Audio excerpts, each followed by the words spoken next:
Lead. Sam Walton once said, outstanding leaders go out of their way to shape the self-esteem of their people. If people believe in themselves, amazing things will happen.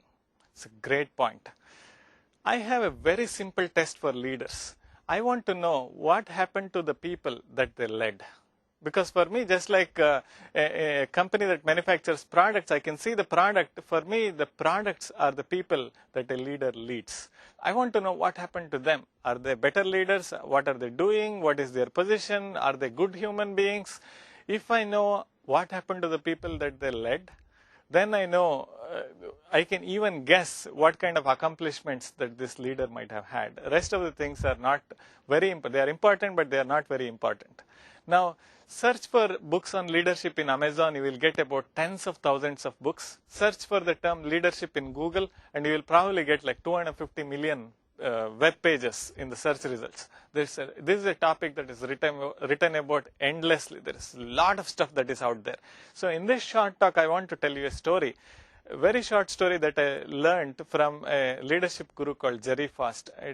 I listened to it about a few years ago, but it is classic. And here is how the story goes. 4 people meet in the morning in a park, and it's a bright morning. The 4 of us did not know each other. That means there are 4 total strangers. But from the time they met and from the way they were dressed, they all know that they all came for a morning walk. They introduce each other, the pleasantries happen, and then after that, all of them decide to go on a hike in a mountain next to the park. So they start walking, and it's a beautiful morning, and then on one side there is a mountain, and one side there is a valley, and there is a narrow path leading to the top of the mountain.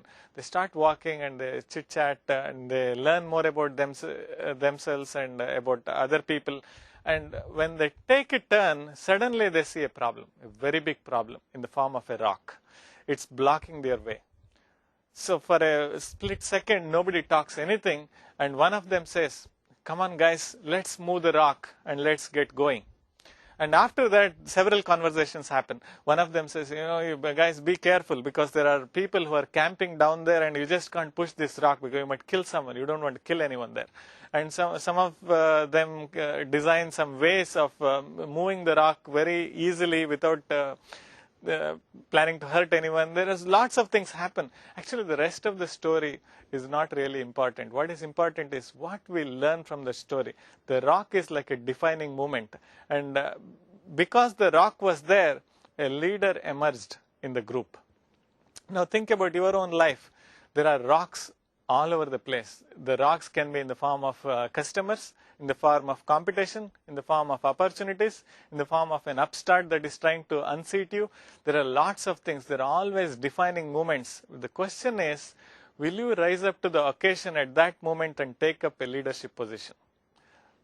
Let me give you 2 more things before I sign off. The first one is leadership is as simple as filling in the blanks.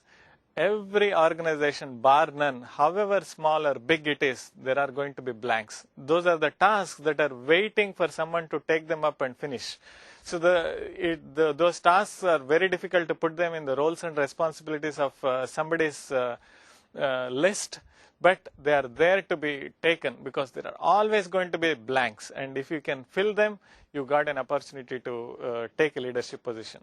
And the second one is to be ready for leadership moments. They don't come in a packaged fashion. They just come. I had an opportunity about 10 years ago when my boss asked me, "Hey Raj, do you want to take this project? This is a large customer. It's a huge customer, and they have a huge customer relationship management project going on. It's a global rollout. They need someone for 6 weeks to document a rollout plan." Most of my colleagues said, they don't want to do it because they don't want to do a documentation project. They want to work on something really exciting. I took that up, and I'm really glad I did. That was a leadership movement in a disguise. Because of the nature of the work, I had access to every single one of the key players in the project. And I built phenomenal relationships with them. And I had no way of looking back after that project. So there are tons of leadership moments that will pass you by. Do you have the insight to recognize them before everyone else recognizes them? Happy leading.